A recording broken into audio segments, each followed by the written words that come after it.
The question for today is, what do instructional coaches need to know?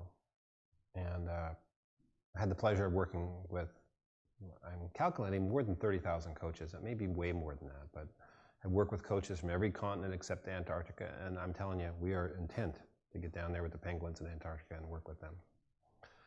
But my experiences working with all those people around the world who do coaching have helped us see 7 success factors that make a huge difference in terms of coaching. I wrote an article in Principal Leadership in 2015, March 2015, that describes those success factors. I just want to rattle them off really quickly, but I think if you're setting up a coaching program or if you're a coach in charge of your own professional learning, these are things you want to think about.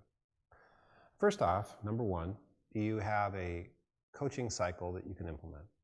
Are you following a cycle through? We talk about the impact cycle, and I've written a lot about a coaching cycle, but are you able to set goals with teachers and follow through until they hit the goal?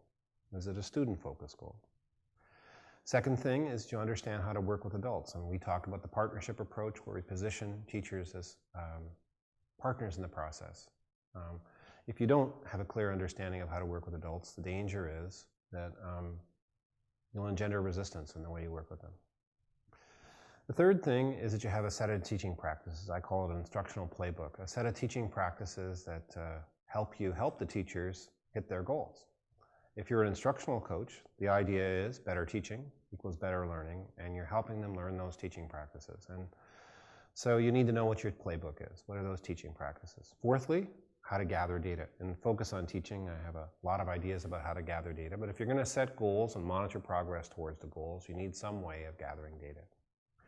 Fifthly, communication skills. Are you able to listen, ask good questions, build connections, speak the truth in a way that can be heard? Then you need those communications. You can't really be a really effective coach unless you're a pretty good communicator. I mean, if people don't want to talk to you, that's not a good position to be in if you want to be a coach. Better conversations is my way of tackling that. You can look at that book as one possibility, but there's other things you could look at to try to improve your communication skills. Sixth thing, are you a leader in the way that coaches need to be leaders? And what we've seen over time, similar to what Jim Collins found when he was writing the book Good to Great and researching that book, is that the best leaders are ones who are ambitious for change and deeply respectful of the teachers, responsive, but also committed to improving things, making things better for kids. If you're responsive to the teacher but not ambitious for change, not enough is going to happen.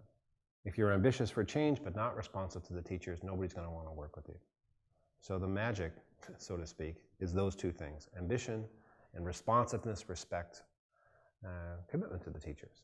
You see it through their eyes. And lastly, the last thing that's going to lead to a successful program is that the coach is supported by the principal and that everybody in the program encourages a successful program. It's difficult to be successful when the environment around you isn't successful. You might want to see the other question I posted where we talk about how the principal can support coaches to look at in more detail what that might look like.